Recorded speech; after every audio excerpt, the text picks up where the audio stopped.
Thank you, everybody. Since we're here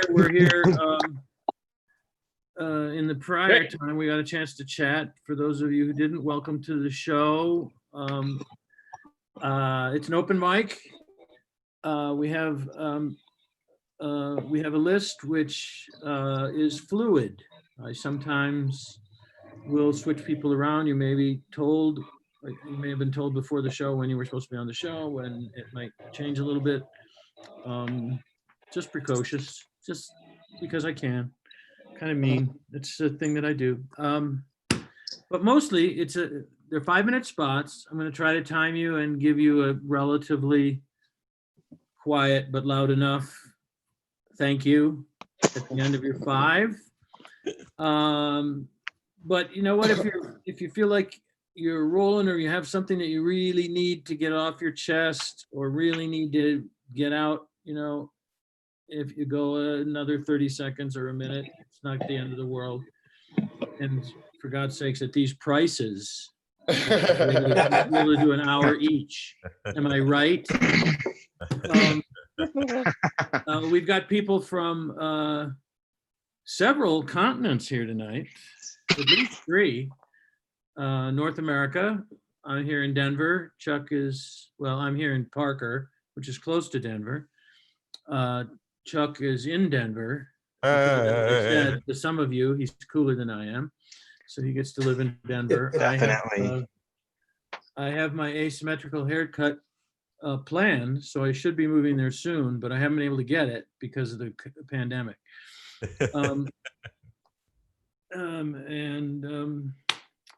Meanwhile, my Indian name, no, never mind. Let's not get into that. I was about to go off on a very bad tangent and I'm not doing it. I'm not doing it. Don't do it. Don't get me to, don't even, no, I won't. It's not who I am. I'm a white guy. I'm not going to lie to you. So if you are a person of color and you have a problem, look right here. I'm your problem. I do everything in my power not to be. I'm a white Anglo-Saxon Protestant who came to what is now the United States in 1638. Not me personally, although I have been accused of that because my whole shtick is that I'm old, but I'm not that old. Came in 1638, and I just have been going through my family history. It's been 450 plus years, and not a single Langworthy has gotten rich yet. It's unbelievable. Gold was lying around on the ground when we got here. It was all, what are all these yellow rocks doing here? We would say. We kicked them. We're never going to be able to farm with all these rocks on the ground. Let's bury them. So the next people that came in, they got to be rich, and we didn't get rich. In an earlier, simpler time, I used to say, and I wouldn't, because this is so wrong to say, and I'm not going to say it. It's just that I used to say that there were 200 years where you could just find an Indian with something of value, kill him, and you were home free. But I'm not going to say that because it's wrong at every level. For one thing, they're not even Indians. They're Native Americans. I don't even know why you thought I would say differently. I'm a little pissed off thinking that I'm that kind of a bigot, because I'm not. Anyway, so we never got rich, but we are waspy. We, don't have any real culture. We have a Malaysian guy here. Great cuisine in Malaysia. Great. We have a guy here who's in Romania. Great cuisine in Romania, Romanian cuisine, and it's delicious. We've got nothing. We use mayonnaise as a spice. It's the way we live, and we're proud of it. We suppress our emotions, and we're proud of it. I grew up believing Xanax was one of the 4 basic food groups. So I'm just trying to tell you that life isn't always easy for a poor boy in the city, especially a poor boy who should be a rich boy because he's white, goddammit. When am I getting my stuff? Huh?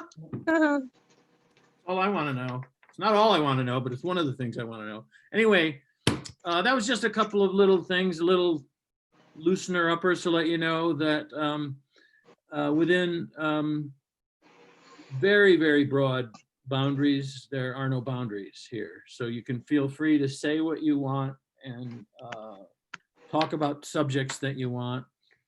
There will be hell to pay if somebody comes on here and decides to go full on racist on me. So that's not going to happen. But the stuff that you think is funny can be dark. I don't think there's such a thing as too dark. So, you know, I did a joke last night about, you know, why am I saying this? Anyway, I did a joke about a girl going into a supermarket with her dad, and just to try and get him arrested, she would say, if I'm real good while we're here, can I sleep in my own bed tonight? And I don't recommend it. I don't condone it.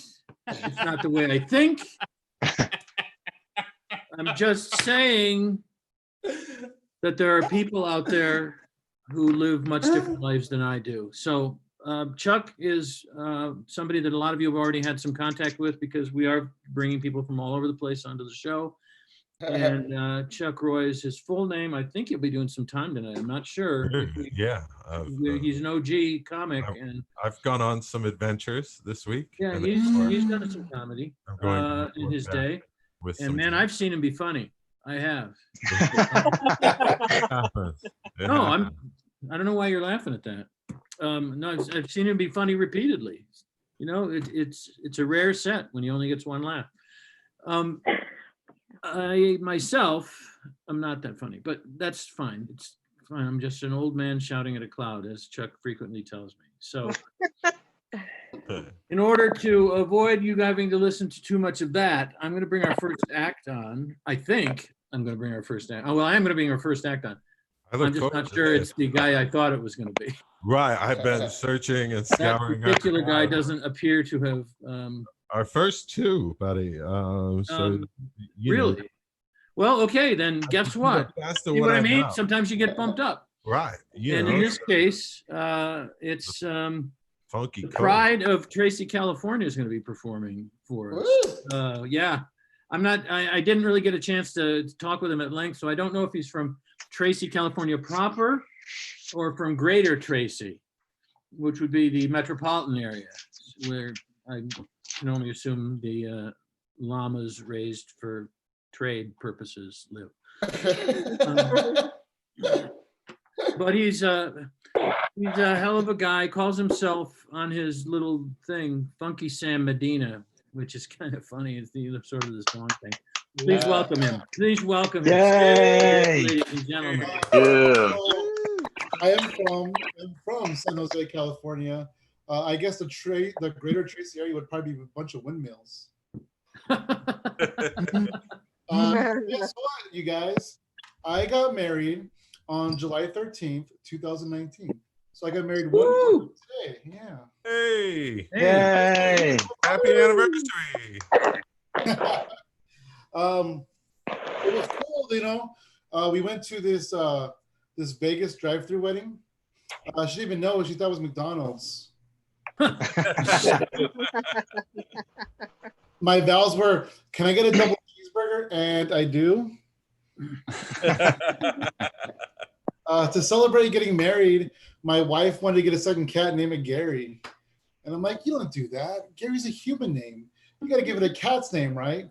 Like Fido or Spot. I don't know, Rover. So I was mad at the house. I had to put my foot down. I had to say, absolutely not. Fuck no. She got me back, though, you guys. She got revenge on me. She named her Vagina Gary. Every time I want to have sex, I got to say, can I have sex with Gary tonight? It is so demeaning, you guys. It's so demeaning. It's almost like doing comedy on Zoom. My wife asked me if I was embarrassed to kiss her in public, and I was like, no, of course not at all. And she goes, okay, well then kiss me. And I was like, I will just wait for all these people to leave. Or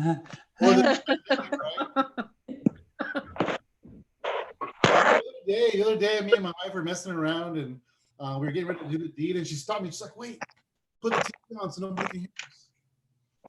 I was like, "Okay, well, what should I put on?" She's like, "I don't care, just loud." I was like, "All right," so I put on a porno. I'll go in the other room. I gotta come up with a better punch to that joke, but I like it. My wife is also a comedian, and so whenever I got into a mic, I'm always like, "Hey, can my wife get on too? Can my wife get on too?" And I got called out by a female comic this one time. She said it was misogynistic, and I'm like, "No, it's not at all. I do it for a reason. It's because she's too busy at home cooking and cleaning."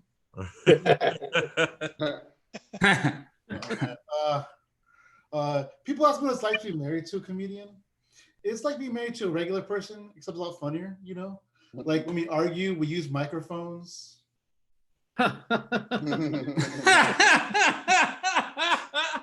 All the neighbors gather around and laugh at everything we say.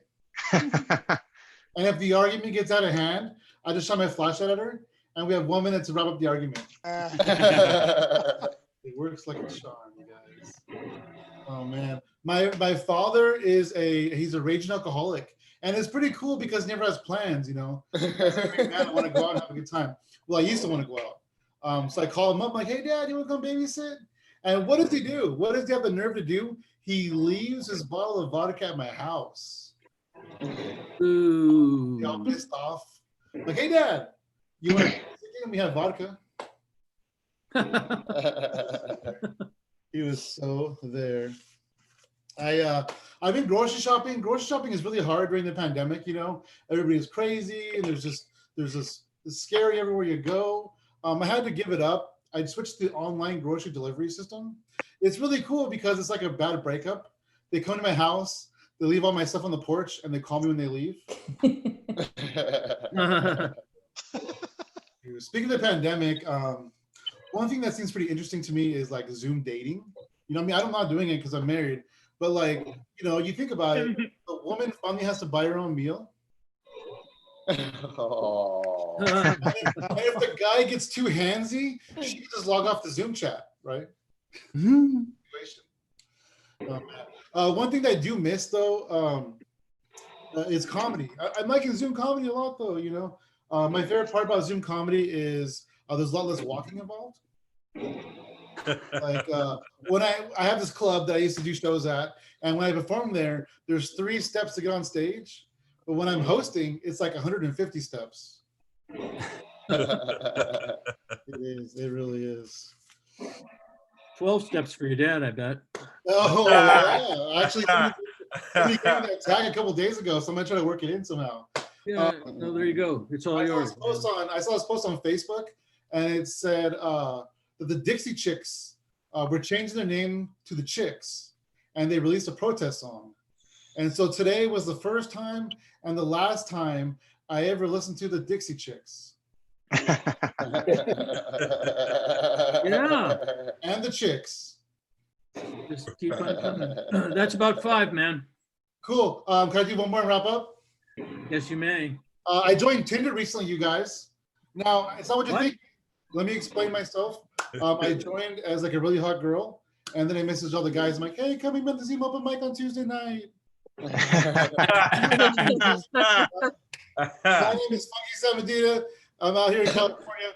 Have a good night. Thank you. Funky Sam. Funky Sam Medina. And his brother, Funky Cold. He comes from a small town, so make sure you support his comedy. He's got to get out of a town. They got a 75-cent store. It's not a big city. That's really good, actually. That is a small town. That's all I'm trying. That's the message of love I'm trying to convey here at this moment. You know what? We've got a lot of people who came up, and I'm very happy about it. And it's unfortunately for me, but good for you, that we're going to have to move people along for a while. I might come in and make some, noise a little bit later. But first, let me bring our next performer on. I seem to recall this name as having been here before. Blake Champlin, you've been here before, haven't you? Yes. Oh, God, have yes, I? Absolutely. Yes. Absolutely. He's going to ladle out the Oh. coffee for you. Please Yes. welcome. Thank you. All right, Well, at least Blake. people remember me for something. Yeah. Hey, you know, Mike, Yeah. technically, white is the presence of all colors and black is the absence of all colors. So white people would be appropriately called colored people. I don't know if that makes sense or not. But Yeah. that's I tried why I that went to once. I got Did punched. you? I Yeah. bet you did. Then you Yeah. were more colored after that. I just said the words colored people and I got hit repeatedly.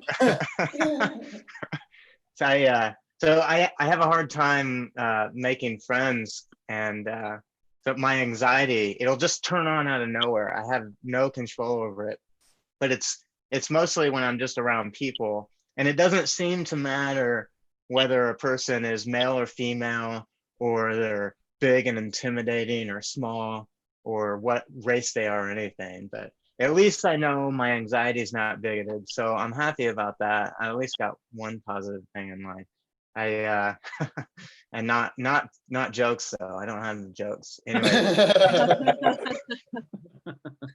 So I had to do some research on CEOs, and so I'm going to talk about that a little bit. I know nothing about CEOs until I just did this research. So CEO, or Chief Executive Officer, they report to a board of directors, or BOD for short. Oh, hello.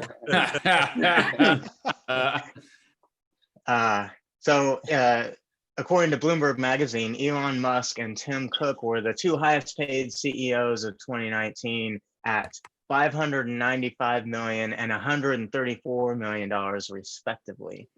I said all that just so I could use the word respectively. That's like one of those words that it really is pointless, but it sounds smart, like the word quantum, which refers to the very small in physics and chemistry. Like, I think it's a better, smarter way of referring to a micro penis. Yay, hacky dick jokes. Yeah. Yes, hacky dick jokes. Had to slip that one in there, huh? Huh? Oh, All right. hello. Okay, fine. You can take that. Hello, yes. Least. At least. So CEO compensation is actually estimated to have grown over 900% in the last 40 years, while the typical worker has only grown 12%, thus sparking the Pornhub category CEO porn, where an old guy just sits around and fondles himself while his shareholders watch and complain about not growing his stock. So, all right, that one needs some more. Yeah, All right. That's what the So I for, man. I have a degree in chemistry, right? And that statement is, it's all I know about chemistry. Thank you, college. It only cost me 4 times the national average in student loan debt just to be able to say that, huh? Yes. Yeah. I could have bought a house with that, but instead I decided to get a piece of paper that I don't use much anymore. But I finally paid it off, and boy, is my throat sore. So, hey. Oh.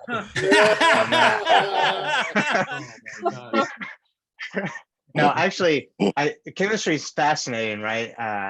You know, when you realize that 3 things, protons, neutrons, and electrons, make up everything physical that you know of, yet they still can't help me get laid. So I'm not sure what I'm doing. Not sure what I'm doing with that degree in chemistry, but I tried. So chemical reactions, they're excuse me, I'm having problems here. They're molecules exchanging electrons, and sometimes that exchange can be explosive. Sometimes it can make things very cold, and sometimes that exchange can call you up in the middle of the night looking for bail money. So that can be explosive at times. So, you know, we understand that the shape of a water molecule is bent as opposed to being straight. And that bend, chemically speaking, it may actually be the most important thing to all of life. And one of the many things that it does is it causes ice to float on water. And do you guys know what happens if ice didn't float on water? I still wouldn't get laid. So this chemistry thing's not working out for me, Fantastic. man. I picked the wrong one. All right, quick one. I'll leave it here. So I actually I stayed at a living, functioning leper colony last year in the state of Hawaii. Yeah, pretty cool, huh? There's an actual functioning one. Just don't ask him for a hand. You might get more than you asked for. So, all right, hey, I'm Blake. I'm Blake Champlin. Thank you very much. Blake Champlin, and we're not. Yes. Oh, Blake. Can you imagine the kind of chemistry he could have with a leper? Woo. Things just fall apart. Yeah. Do you believe good things come in ever diminishing packages? So Blake, congratulations. Where did you go to college that it cost you so much?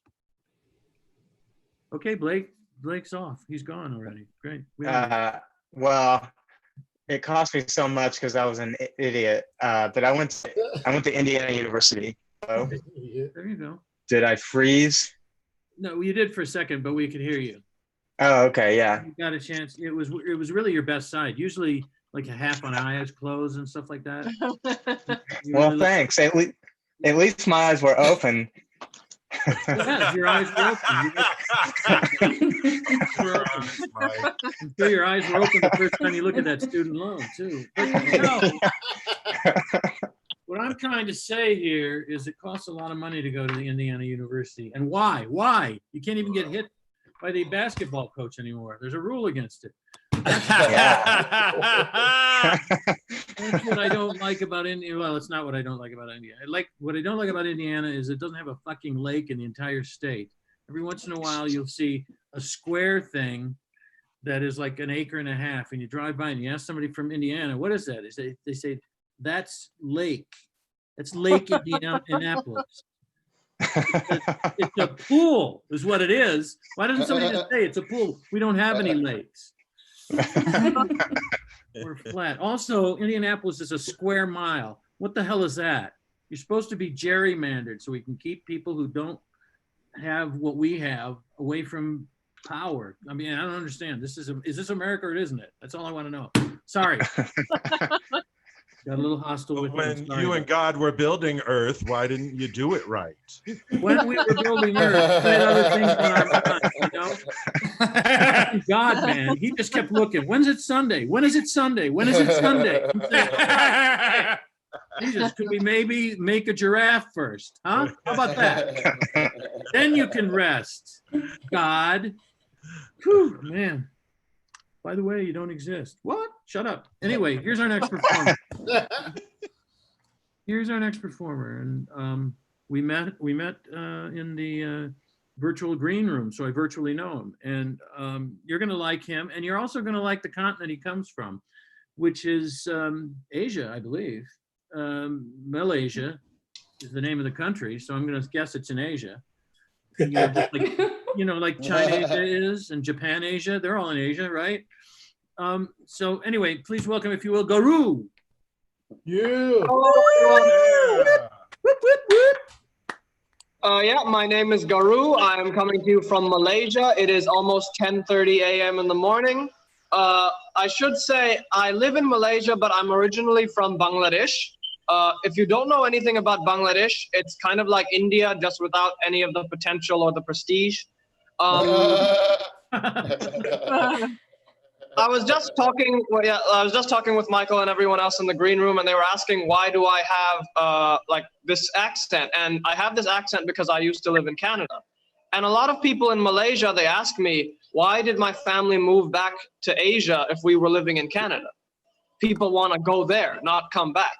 And the truth is, after living in Canada for so many years, my father missed being able to beat his children. Gonna move to Michigan. now we're in Malaysia, and I've been doing comedy for a few years now, and I'm so excited to get to perform with American comedians all over the world. We have different online open mics. You might not realize how much of an influence American culture has on Asia. Like, we love your music and your movies and your porn. But of course, there's also some things that I don't think we needed from your country. Like, I don't think any of us needed to know who Honey Boo Boo was. Or any of the Kardashians. You know, I think one Kardashian was more than enough. Now, a few people have told me, you know, Honey Boo Boo is old news. Nobody has talked about that in like 5 years. The thing is, it takes time for stuff to... It takes time for stuff to come from your country over here. For example, we're still on the first Gulf War.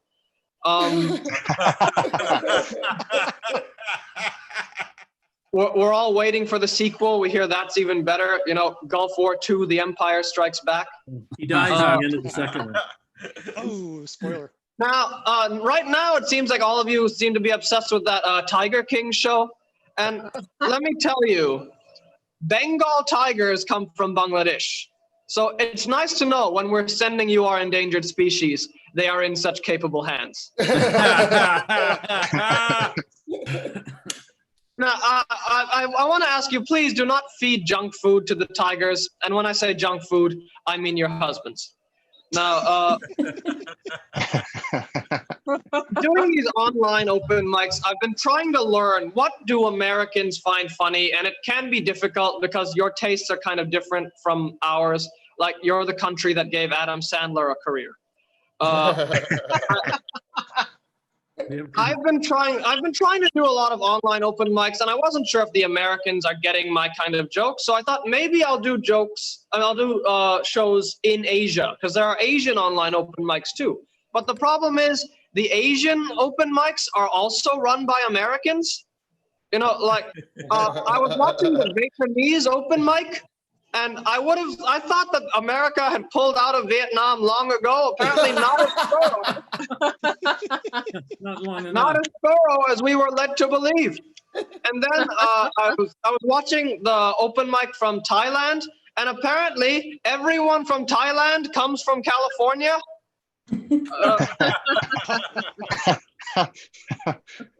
I thought colonialism was already finished, but apparently now you just don't want our spices, you want our comedy. Probably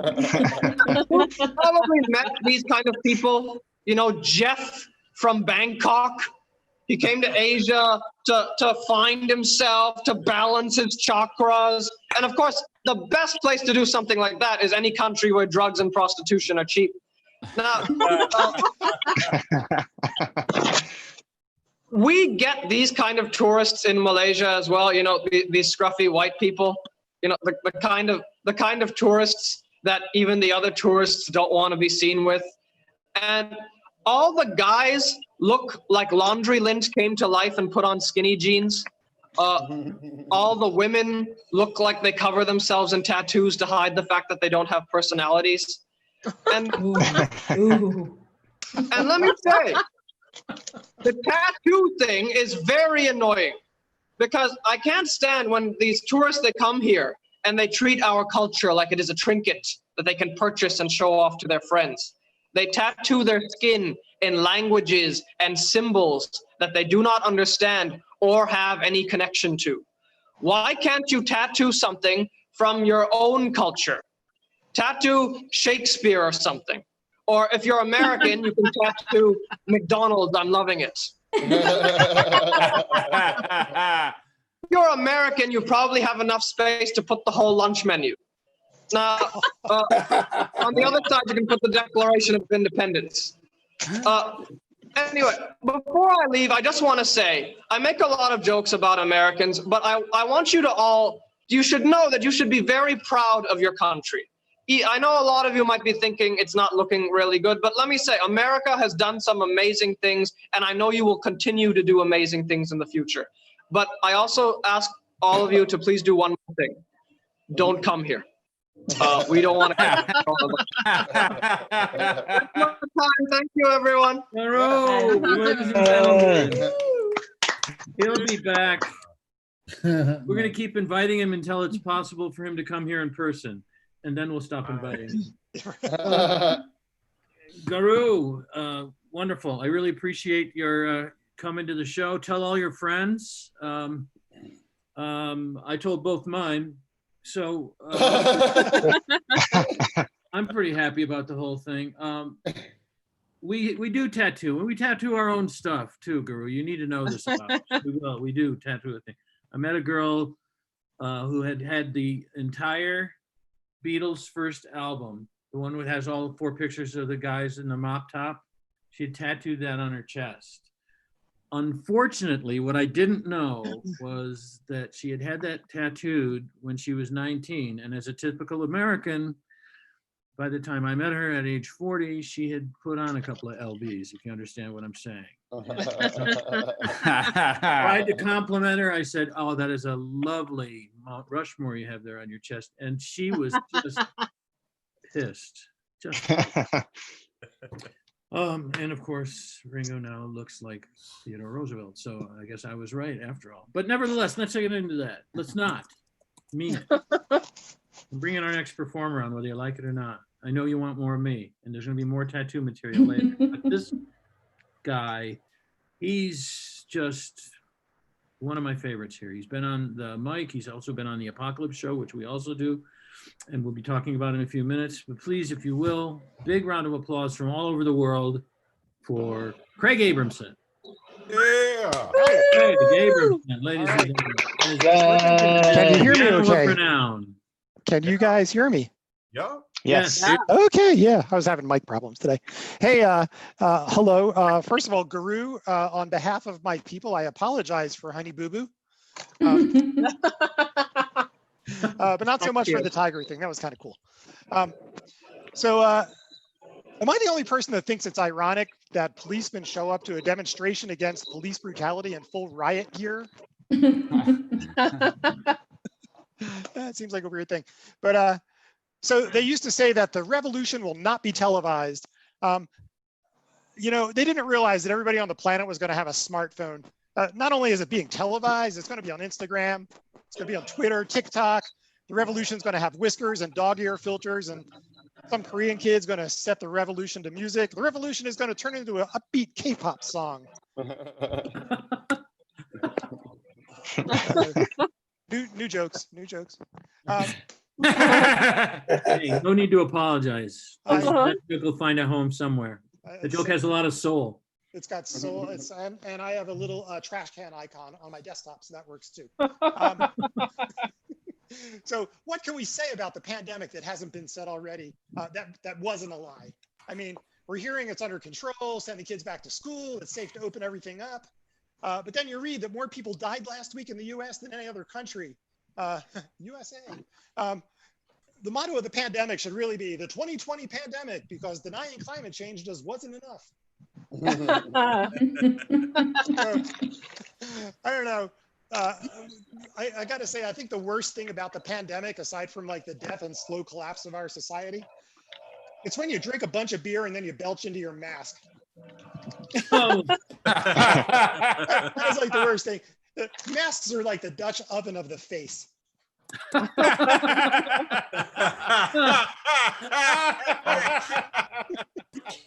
So, all right, okay, enough of that.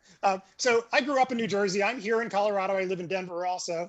I've been in Colorado since the 80s, and probably the hardest thing to get used to was how active people out here are. Like growing up in New Jersey, our idea of an active vacation was we would go to the beach, the Jersey Shore, if you will. And to do that vacation, you drive to the beach, you park your car next to the beach, then you walk a few steps to the beach, then you find a spot and you lay down for the rest of the day. You might go into the ocean, right? But so when you go in, do you swim? No, you literally stand there. You get more exercise growing grocery shopping than you do at a day down the shore. Now you compare that to Colorado. Colorado, I came out here, the first thing they did, they took me backpacking. The entire backpacking weekend is walking and you're carrying everything you need on your back, and it's awful. And it's the same thing with like windsurfing. That used to be a thing out here, and that was hard. But then they're like, you know what? That whole sail thing is kind of like making it easier. Let's lose the sail, and now you got a paddle. So now we have paddle boarding. That's like a big thing. That's kind of stupid. All right, we're gonna lose that one as well. That's kind of not good. I'm gonna change the subject yet again in my last 1 minute and 27 seconds. So my wife is an accountant, and in fact, she's my accountant. So for the past 30 years, I've just like blindly let her control the family finances. Everything direct deposited into her account. I never saw a paycheck. I got a little allowance, you know, keep me around. Smart, right? You know what she did with the money? She invested it wisely so I can retire early. It's like the worst 48 hours episode ever.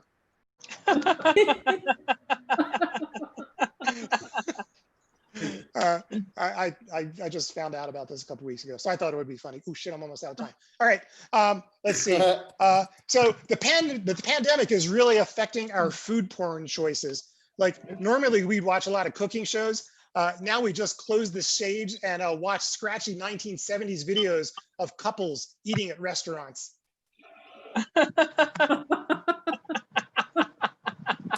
So we've been married for a really long time. We used to do computer dating. Computer dating was very different back then.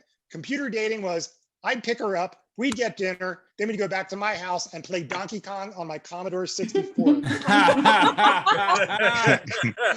that's all I got. I just wanted to try some new stuff. Thanks, guys. Yeah. Craig Abramson, ladies and gentlemen, Commodore 64.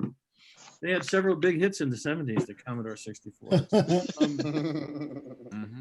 Because there's a group named Commodores. Come on. I'm with you. Hey, That's right. You know what? Fuck you guys. You know, I saw Hendrix live, so you can kiss my ass. Holy shit. Anyway, that's neither here nor there. Chuck. Chuck. Are you spreading the love now, Mike? Well, I'm not just spreading it. I'm super spreading it. So let's talk about a couple of things that everybody who's on the show should like know one of something our- about, yeah. especially if you're within, let's say, 12,000 miles of. I saw you know, Hendrix, so you can kiss my ass. Holy shit. What are you doing? What are we rolling it back? Is that it? Are you spreading the love now, Mike? Well, I'm not just spreading it. I'm super spreading it. So on my next album, Ways I Can Make You Depressed while also laughing. Let me just say this. We do this show for a lot of reasons. But a big reason we do this show is to support a couple of charities that are local here to Denver. And at some point, I'm sure we'll be expanding to other places as the show gets larger. And Stacey Abrams, Stacey Sanders. no, I know. I know somebody named Stacey Abrams as well. Stacey Sanders. I apologize, Stacey, because I actually know Stacey quite well. Stacey runs an organization called Elevating Connections. And it's wonderful, and I could talk about it myself for a long time, but you can hear better information in a shorter amount of time by listening to Stacey. So let us know what you are talking about this week, Stace. Thank you, Mike. I apologize I'm not on camera. I was in the car all day. Y'all don't need to see that.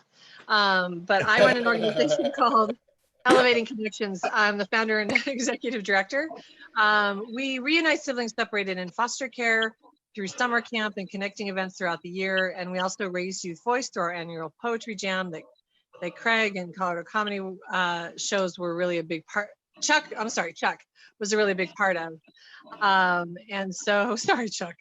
So really, I just want to touch really quick on why the sibling relationship is so important, because we're coming up on what is supposed to be an overnight camp, but we pivoted because of the pandemic to do a day camp. So if you just think about your own sibling relationships, whether or not you like your siblings, they are our first relationship that we have throughout our lifetime. And when kids suffer abuse and neglect at the hands of their parents, and then they're separated from their siblings, the trauma is compounded. So we work to mitigate that.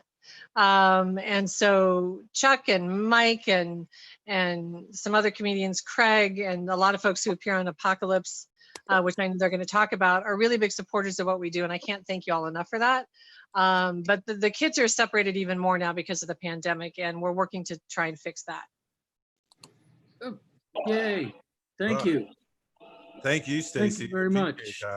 And Chuck deserves a big special round of applause because he helped engineer a fundraiser for the show, which Stacy mentioned recently, and what appreciate the round. Generally was that he did a really great job with it. Specifically, it was the most effective fundraiser they've had since the organization started, I believe. For that event, yes, it was the most effective. I meant for that, the most effective version of that fundraiser.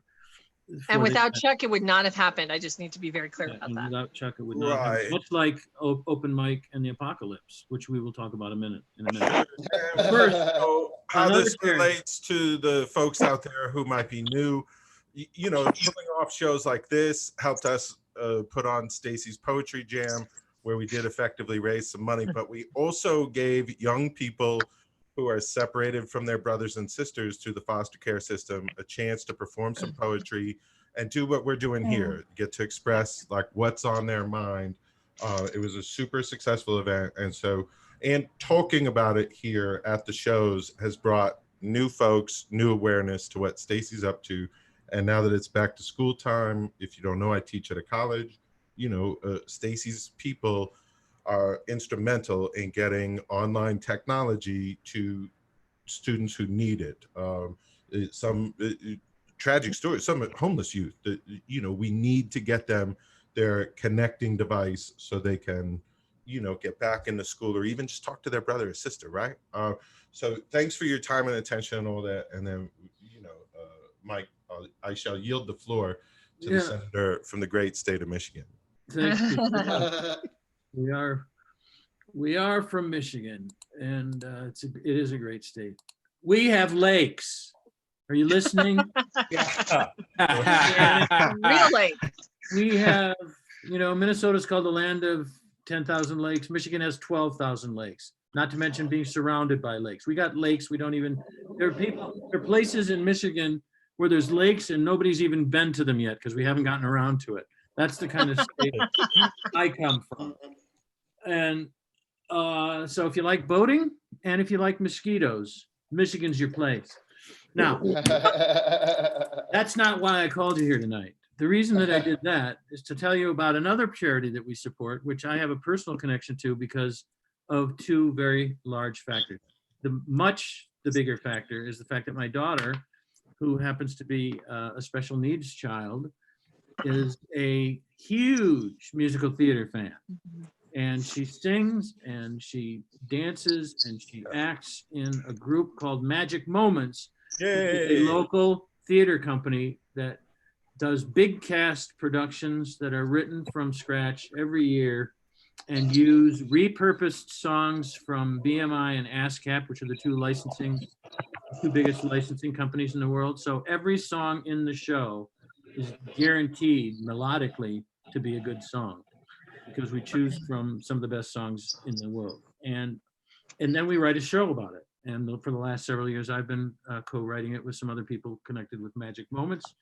There are big cast productions. It's in it's done in the late March, early April, like spring break area time. And the cast is between 150 and 175 people, of whom between 40 and 70 of the people are people with various special needs. The unique thing about Magic Moments being that they find a legitimate, real, story-moving, show-stopping place for people who have special needs to be able to perform. So they aren't just somebody who's being humored, but they're actually being an integral part of the show. My daughter has worked her way up to featured roles in these shows and is loving every minute of it. We help a lot of people to express themselves. That's sort of a theme for the night. Express yourselves through the poetry jam and through the comedy for Elevating Connections. Express yourself through Magic Moments. We support those. So those of you who are buying tickets, some of that money is going to the charities that we support. Chuck, there's something else we were going to talk about. I don't know what it is. I can't remember. Mike could be possibly Apocalypse comedy show.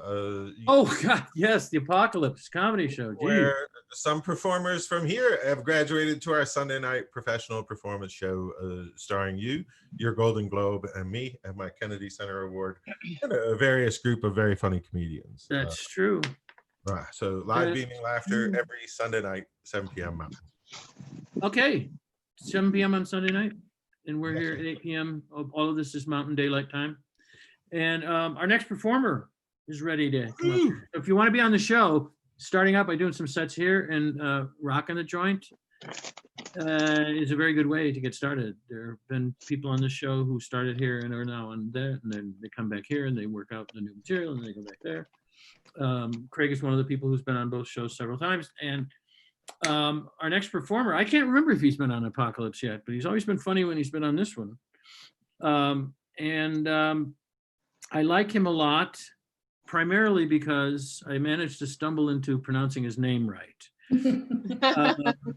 And that's a bigger task than you might think, as you're just about to find out right now. Please welcome, big round of applause, just for having this name and having to get his ass kicked in school every day. Please welcome Sukumar Vijayaraghavan. Yeah! Hey. Yeah, just thought I'd try a few things today. As I'm growing old, I think I'm getting more sensitive about gaining weight. And a couple of years ago, I read this article in Newsweek, which talked about the war on obesity. And that got me thinking. I think as Americans, we need to rethink the way we name things. On one hand, we go bomb the shit out of every country, kill a lot of people, and those actions have benign names like Operation Enduring Freedom and Operation Red Dawn, almost like they were titles to a yoga retreat. On the other hand, when it comes to domestic stuff, we had, war on crime, war on poverty, war on drugs, and now war on obesity. So now, when did we go from drug war to fat war? And talking of fat war, I don't know how many of you are old enough to remember this. Many years ago, the Iranian mullahs declared a fat war on the author Salman Rushdie. Oh, God. So He's not even fat. That was the irony of it. So maybe all they were saying was, dude, you need to lose a few pounds. And if anybody has seen a picture of Salman Rushdie, you would know that that was a very fair request.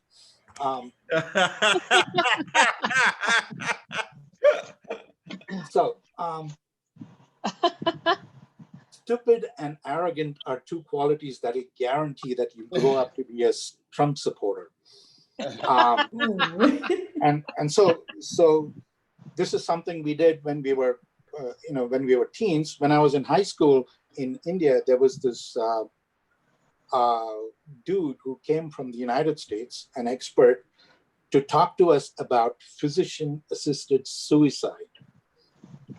And so he came and started talking, and as a normal 15-year-old kid, I wasn't paying any attention. And my attention was drawn to this new girl who I hadn't spoken to, but I was convinced that I was going to marry. So I wasn't paying attention. But then one sentence that the speaker said sort of gained entry into my consciousness. And what he said was, phenobarbital is the drug of choice for euthanasia. Now, any sensible kid would have kept his mouth shut, having not paid any attention and not knowing the context. But my hands shot up immediately, and I said, "That's not true. It's weed and cocaine."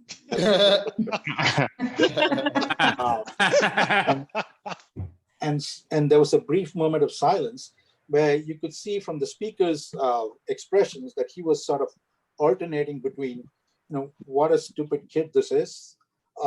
And maybe he said something profound and I don't understand it. And while he was going through those mixture of emotions, I realized that he wasn't talking about the youth in Asia.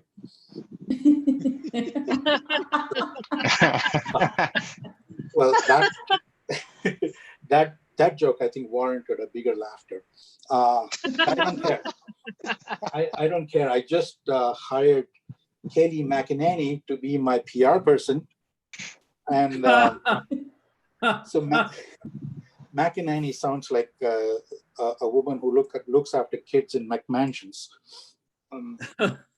or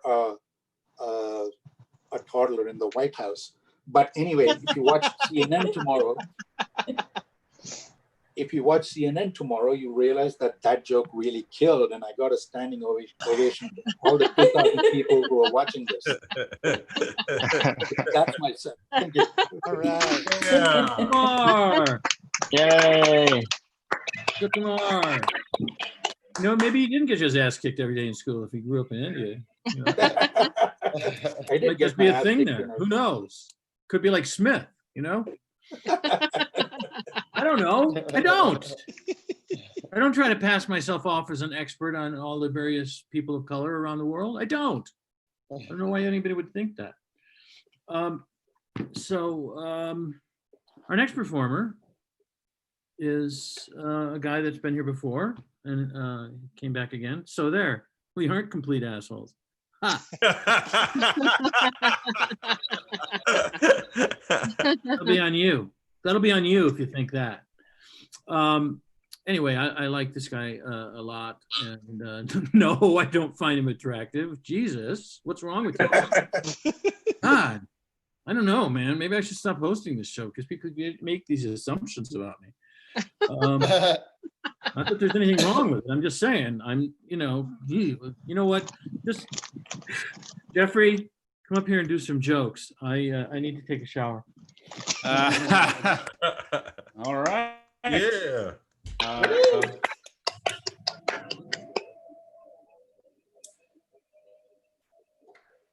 Thank you so much. Thank you. Great. Awesome. Man, hi everybody. I live out in the country, Well, I live next to farms. And so they're still around, right? We've got a traffic light. I can throw a football to the traffic light where I'm at, right? At the corner. And people rev their engines. Boom, boom, you know what I mean? Mm-hmm. It's like the freaking Dukes of Hazzard here sometimes, Yeah. I'm just waiting for Dixie to, what's that song? The Dixie, I'm waiting for that to happen. It's, yeah.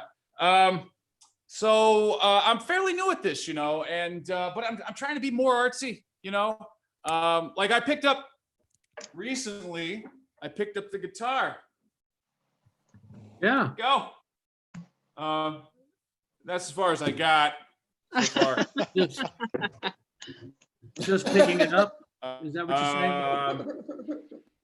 Yeah.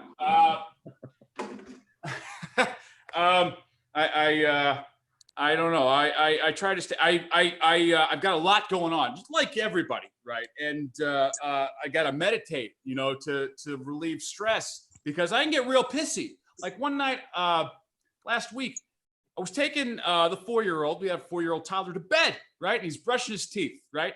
And he likes to take his cup and put it under the water, right? Set it into the sink, put it under the, the faucet, let it run in there, and this is like the 5th time in a row I've had this conversation with him. Like, you can't do that. I mean, I'm all for exploration and science, please, but I fear that he might get a germ. So I'm like, you can't do that. He's like, why not? I said, because it's in the sink. The sink is loaded with germs. You could get sick. God damn it. And I say it all in front of him. I don't care. I say, would you please just continue to brush your teeth? He's like, you forgot to say, God damn it. Yeah, super fun. I like to do pranks. I'm starting to, nothing painful, but just I like to tease people, like my mother, she has shown symptoms of dementia. And I'll go over there and she refers to me as her older brother. I just go with it, like, hey sis.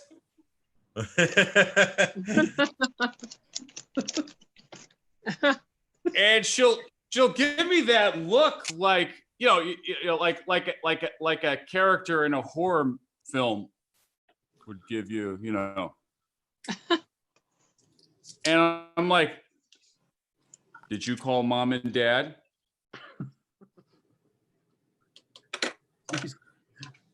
She's still giving me that look, and I'm like, did you call mom and dad? And she'll go, I don't know, I was supposed to. I said, you better call them. They're mad at you. She said, why? I said, you're pregnant. And you're not married. And I've done better with this joke earlier, so. Sure. Whoa. My dad whole says, I like to break his balls too. He's like, Jeffrey, we're burdens. All right. Are you an honorable man? Do you ever lie? I said, oh, totally, Dad. All the time. I lie all the time. He's like, Jeffrey, you got to quit that shit. You got to quit that shit.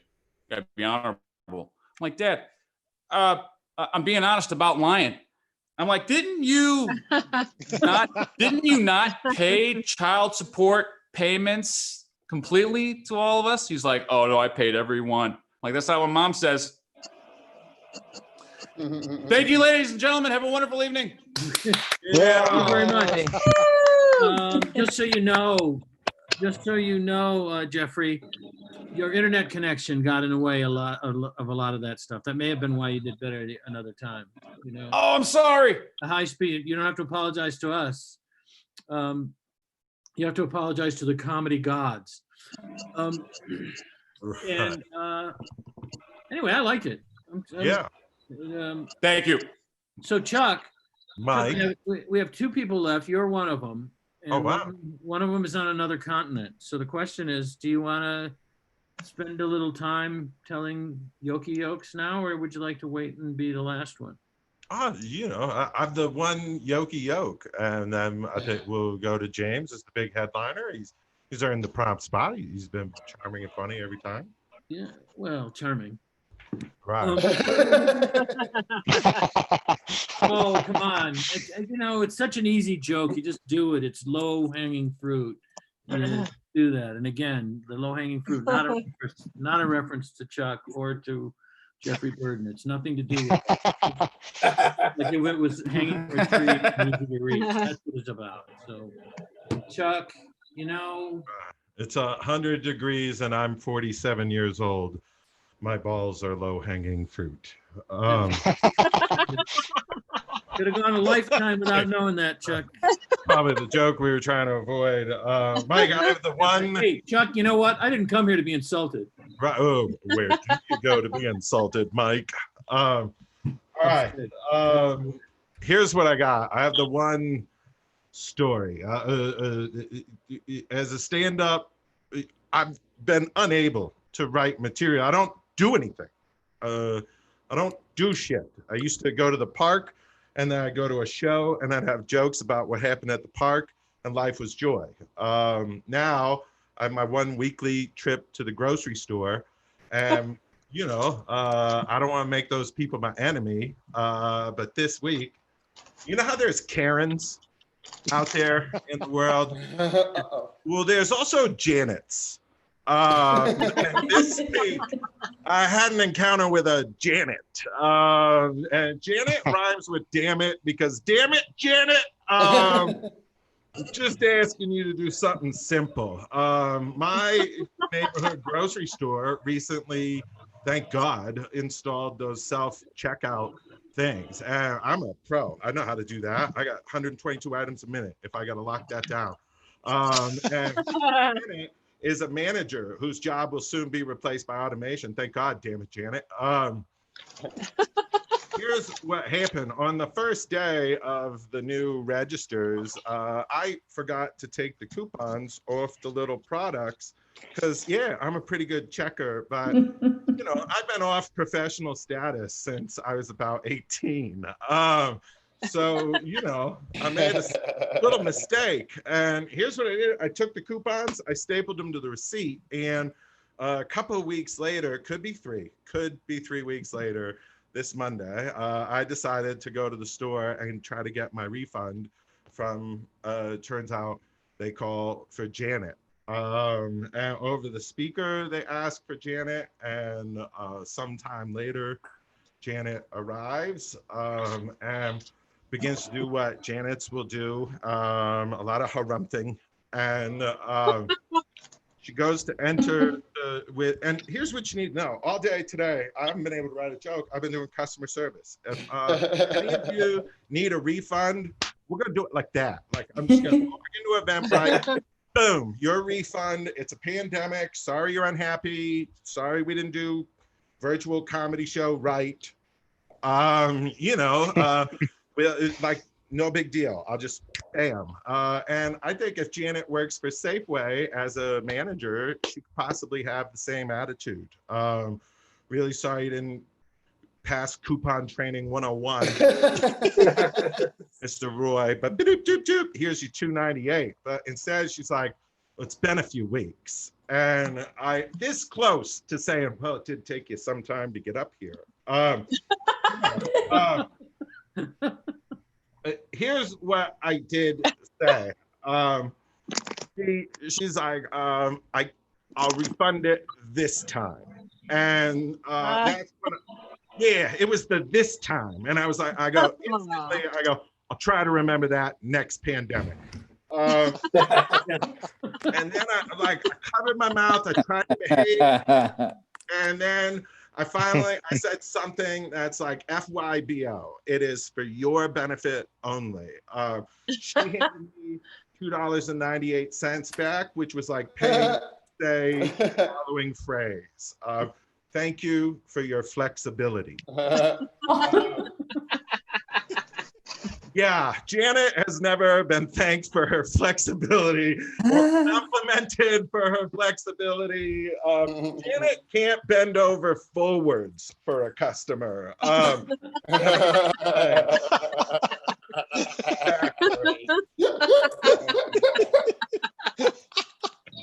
That's all I got. All right. Just so you know, there was a little glitch. Just so you know, Janet can't bend over forwards for a customer, much less backwards. It glitched out there at the end. Was there a little... It's a huge joke. Deserves all the praise that it can. Had the same thing happen to me at a Starbucks. It's the thing I hate most in the world. I get a drink. You know, Starbucks drinks, yeah, okay, they cost some money, right? Like $3, $3.50, whatever, $4.50, whatever it is. But it's not, you know, it's not a paycheck to get one of these things, right? I walk in, I get a Trenta green iced tea, no sweetener. I sit there at my computer for an hour. I drink it. I come up. I said, I got to get a refill. But in the meantime, I had peeled the little tab that they put on it because I was bored. I peeled the tab off because I didn't like it anymore.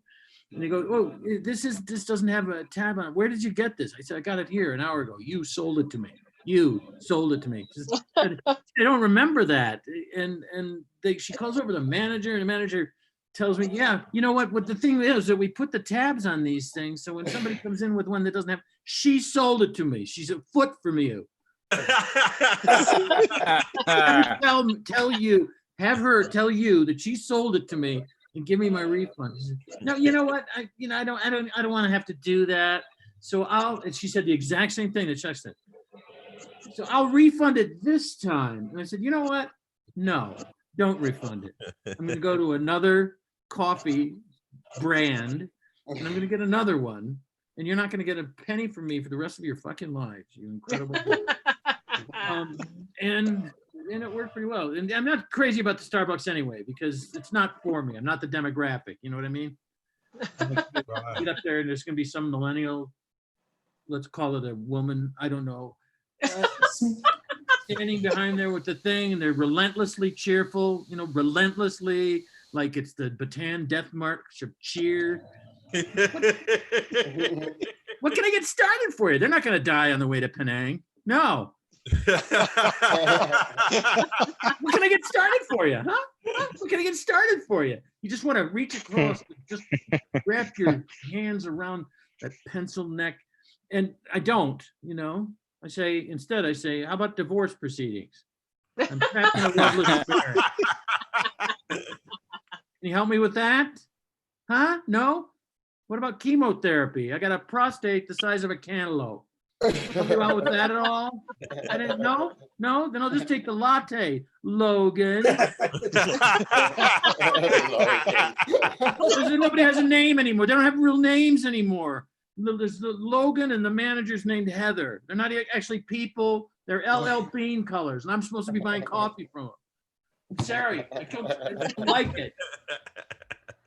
The only person that's anywhere close to my age is the 60-year-old assistant manager, the barista there. You know the guy I'm talking about? Yeah. He's got piercings all over his face. I've seen less shrapnel on posthumous Medal of Honor winners. And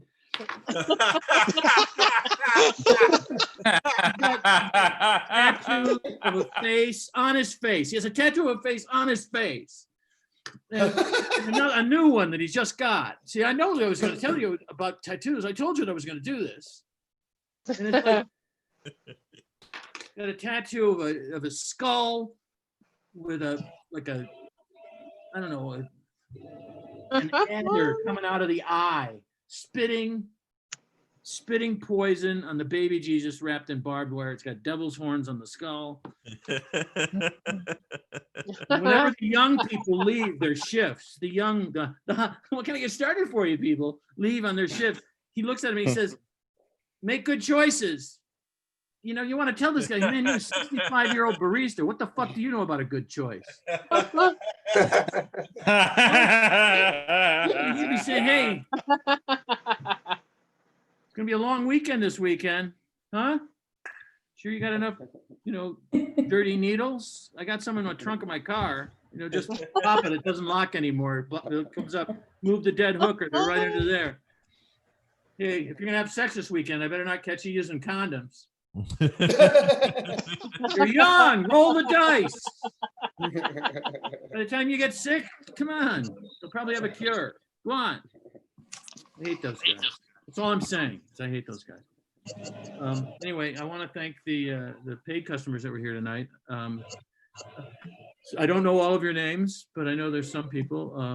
A friend of mine is here, a guy named Robbie SF. I hope that means San Francisco. Great time. Hey, Robbie. Hi. Yeah, good. Have a good time so far? Good. Because we got one more, and he's really funny and he's a really nice guy. Not only that. Oh, we're glad you're having so much fun. That's awesome. What?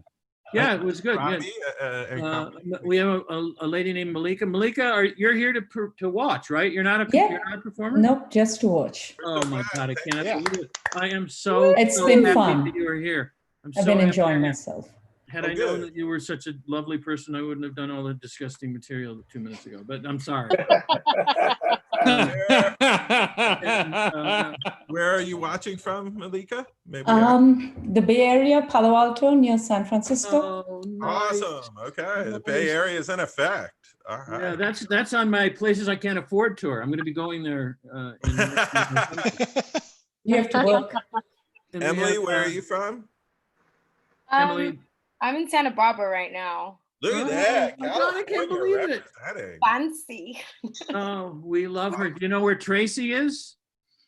Tracy, California? Yeah. Yeah, actually we do. Well, I have it on good authority that you can probably get a guy to cheat on his wife up there. Just a vibe that I got when he was on stage. I can't swear to it, but you just go up there, hang out outside the 75-cent store, he'll come in. You got a chance to look at him, so you know what you're doing. You know what you're dealing with. So it'll be on you if it happens, not me. So anyway, all of those people, they're wonderful, and this guy's been here several times. He hails from New York, but he sleeps from. Yeah, that's right. I stopped there for the laugh. So laugh. I hate you. Guts. No, I don't. You're lovely people, every single one of you.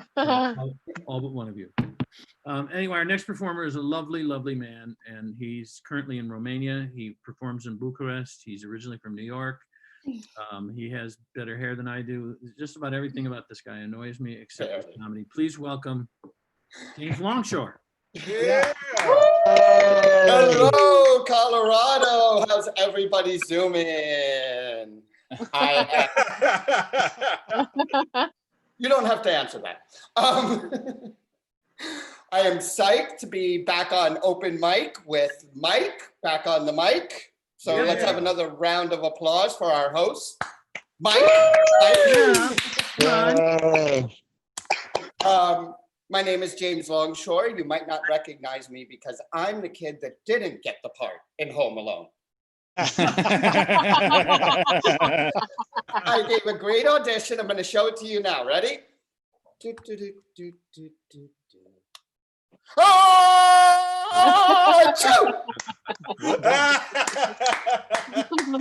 how was that, guys? You like that? You like that? Doesn't matter. It doesn't matter. I'm used to rejection, and I'm an actor. So I get good reviews, I get bad reviews, or worse, no reviews. But my favorite review was right in the middle. A film festival judge called me a watchable leading man. That's what I'm going to put on my tombstone. Watchable leading man. So like Mike told you, I'm from New York City, but like many aspiring actors, I moved to Hollywood and got myself a promotion to struggling actor. And getting a job in a restaurant in Hollywood is not any easier. It's like considered a career. So they ask at the audition, where do you see yourself in 5 years? Getting an Oscar, rich and famous, not working here. Can't say that. Can't say that. So managing team leader. And those acting classes finally paid off. So, you know, it's hard to make it as an actor in Hollywood. It's hard to make it as a waiter in Hollywood. So long short story short, I packed my bags and moved to Romania. To Rollywood. It's like Bollywood, but let me tell you, Rollywood, it's no Bollywood. No Bollywood. I basically star in like low budget sequels to forgotten franchises like Dragonheart. Does anybody remember the movie Dragonheart out there? With the voice talents of Sean Connery?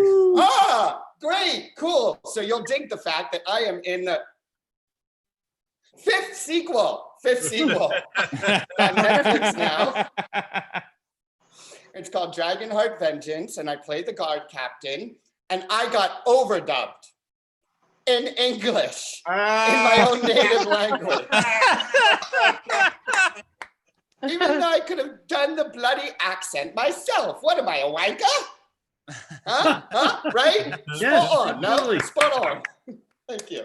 No, seriously, I get access to better roles in bigger movies here. I just played Rapey Guy in an upcoming Casey Affleck film. Yep. I didn't even have to meet the director. I got cast straight from my picture. Do you know how hard it is to even get an audition for Rapey Guy in Hollywood? And so, you know, it's good I'm getting, oh, wow, Craig, he's on it. Yes. So, you know, it's good I'm getting roles here because there's less roles for me in Hollywood because of representation. They're recasting Apu, for example. And I can't do my impression of Hollywood's biggest comedy star anymore. But would you guys like to see it? Yes. Yes. I feel like I gotta get consent. Yes. It's like sex, you know. Do you agree to laugh? Can I tell you this joke? So here it is, Consensual. ready? So here it is. Ready? Here goes. Ladies and gentlemen, the Ace Ventura of India, Jim Curry. Smoking. Terrible, right? Right? Yeah. That's why I had to get consent. Now you see why it's best we leave the impressions to the people we're doing impressions of. All right. One more quick bit. If it's okay with you, Mike. It's okay with me. All right. So, you know, I also, the representation got me thinking about old alien sitcoms. Like, would Alf have to be played by a genuine, like, Melmacian now? Or Melmac-ish? I'm sorry, I don't know how beings from... Melmacian. Oh, okay. I didn't know how beings from Melmac self-identified. Third Rock from the Sun. It used to be known as Melmacois. Melmacois. And they speak French. Yeah. I'm sure. And Third Rock, you know, would that have to be actual aliens in human bodies, which I think would be the alien equivalent of blackface. So like the whole Cepheus Dracu galaxy would be up in arms. If they have arms. I don't know if they have arms. Mork and Mindy would be okay because I think we can all agree that Robin Williams was probably an alien. I would agree with that. That's my time. That's more than my time. I've had a ball. I hope you did too. Thank you. Steve Longshore, ladies and gentlemen, from Bucharest, Romania. So the big street paving party in Bucharest is next week. So he'll be pretty busy playing Alice Guard 17 on the Lisa Strada. So anyway, this has been lovely. I typed it into the thing. But I want to say out loud, those of you who got tickets, please tell all your friends how funny we all are, even if it's live.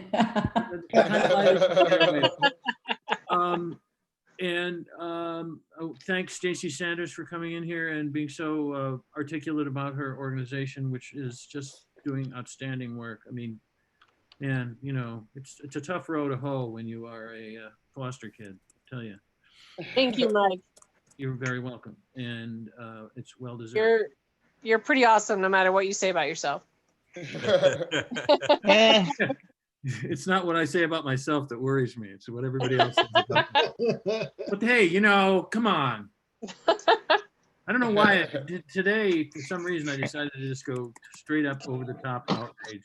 I guess you can take Michigan out of the boy out of Michigan, but not Michigan out of the boy. So I'm outraged about nothing at all. You know, getting a drink at Starbucks, all of a sudden, hey, I need my AK-47. Open the state capitol. It's just a coffee, man. I don't care. I'm outraged. Outraged. Ooh, you know, I'm feeling a little tickle in my throat. Anyway, never mind. Forget it. I don't know what I'm doing. I really don't. I very much appreciate it. Emily, thank you for coming. I know your mic is off, and I get that. Garu, thank you for being here from Penang. Yeah. Check it out. There's a movie that Gary Cooper stars in, and he takes a bunch of people down from Penang all the way down to Kuala Lumpur. And everyone else, Blake, Malika, Stacy, again with Stacy, Craig, Robbie SF. Is it San Francisco? Is that why you say SF? Okay, so she keeps with the thumbs. Apparently, thank you for joining us. She doesn't like to talk, but that's all right. It's okay. No, sorry. Having difficulty, technical difficulties muting. Yes, San Francisco. Are you guys friends with Chuck or something? Oh, sure. Sure. Yeah. We're all friends. Of course. Of course we are. We all know each other. Well, you look like maybe you met at a Gorton Fisherman's commercial or something. The two of you might have, worked on the same boat. Blake Champlin, it's great. We're going to move you up to Soup Spoon next week. Excellent. Oh, sweet. Finally. I know. That's what we do here. We're a full employment agency. Great. Thank you. Jeffrey, Sukumar, James once again, Funky Sam. Sam, thanks for You're hanging great. out. Hey, I hooked you up for next week, by the way. I don't know if you were present when it happened, but just hang out by the 75-cent store. All right. Nevertheless, it's been a great time for you, and I think it has for me as well. So thanks a lot. Chuck, take it away. Yeah, everybody. Thank you so Yeah, much. it's all. I'm gonna wrap up the old